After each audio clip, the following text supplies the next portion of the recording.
Halo guys, apakah Anda bingung memilih lensa kacamata yang baik?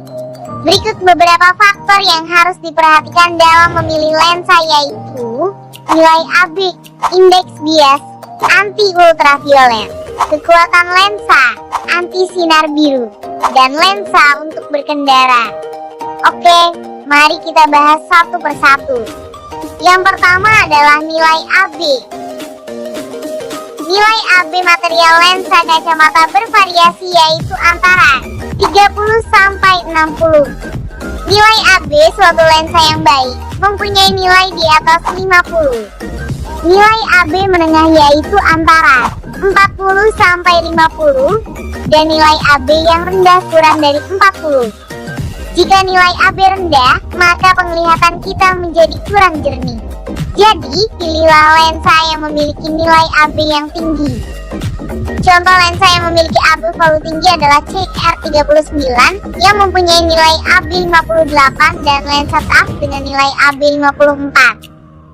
Columbia Resin 39 atau CR39 merupakan plastik polimer standar yang digunakan untuk membuat lensa kacamata berbahan plastik.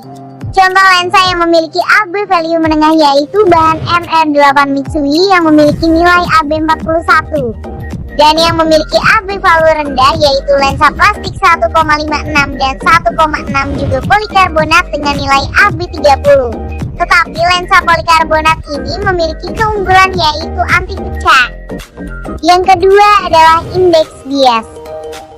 Semakin tinggi indeks, semakin banyak pembiasan terjadi. Indeks bias suatu lensa harus tinggi, terutama untuk lensa minus tinggi agar lebih tipis. Karena semakin tinggi indeks bias, maka lensa semakin tipis. Contoh lensa dengan indeks bias tinggi yaitu MR8 dengan indeks bias 1,67. Jadi kalau ingin lensa yang tipis, pilihlah lensa ini. Salah satu lensa plastik dengan indeks bias tinggi yang digemari di Amerika adalah indeks bias 1,67. Karena lensa dengan indeks bias 1,67 50% lebih tipis daripada lensa CR39 standar. Ketiga, anti ultraviolet.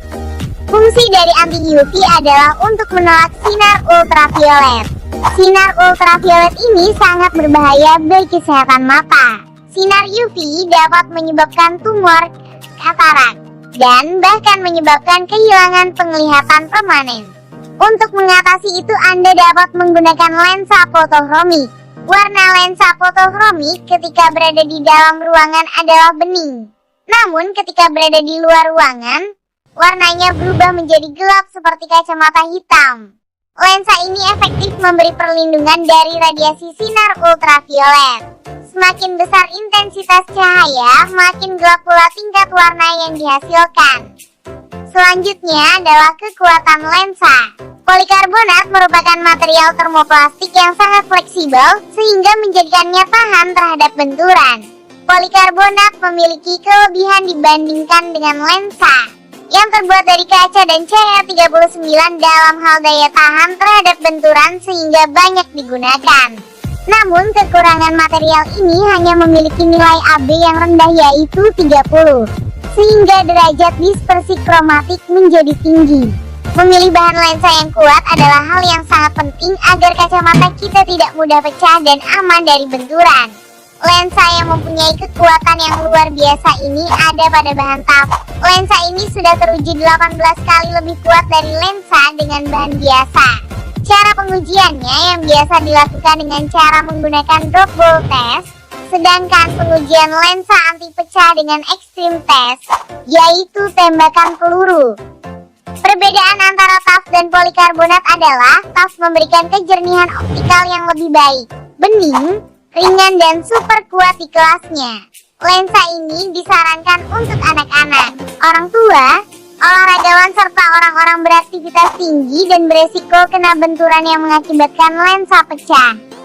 Kelima, anti sinar biru. Cahaya biru adalah cahaya gelombang pendek yang terlihat baik di bawah sinar matahari maupun cahaya buatan yang dipancarkan oleh layar perangkat digital seperti smartphone, komputer, TV, dan lain sebagainya. Paparan sinar ini bisa berbahaya bagi mata Anda. Ada dua jenis cahaya biru bergantung pada panjang gelombang. Yang pertama adalah cahaya biru kehijauan dalam kisaran antara 465 dan 495 nanometer. Panjang gelombang cahaya ini berdampak positif bagi tubuh karena berperan dalam mengatur siklus tidur dan suasana hati. Cahaya violet biru dalam kisaran antara 415 dan 455 nanometer berbahaya bagi mata. Panjang gelombang cahaya ini juga disebut sebagai cahaya tampak berenergi tinggi karena disertai dengan cahaya yang kuat, yang dapat menyebabkan kerusakan retina fotokimia ketika mata terbuka.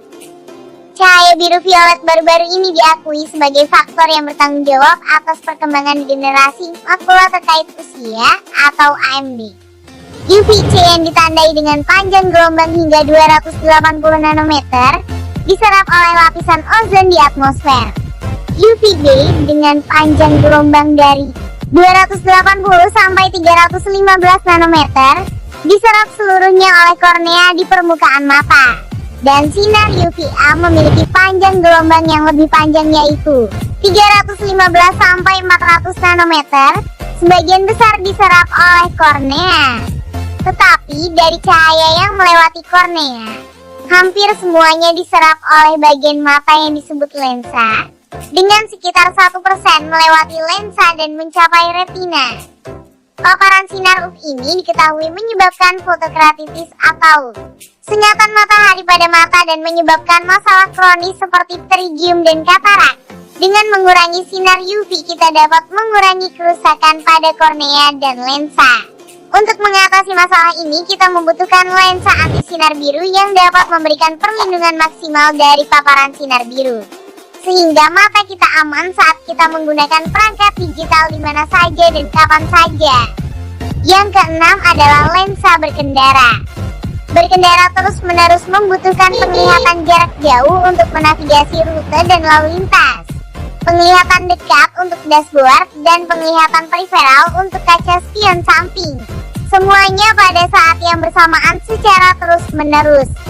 Antara perspektif dan kondisi pencahayaan yang berfluktuasi pada siang dan malam hari dapat melelahkan bagi pengendara. Lensa ini adalah solusi ideal untuk semua orang yang sering berkendara dan ingin mengurangi kelelahan mata untuk berkendara yang lebih aman dan santai, karena meningkatkan persepsi visual pengendara di semua kondisi. Oke guys, terima kasih sudah menonton video ini. Semoga bermanfaat dan sampai jumpa.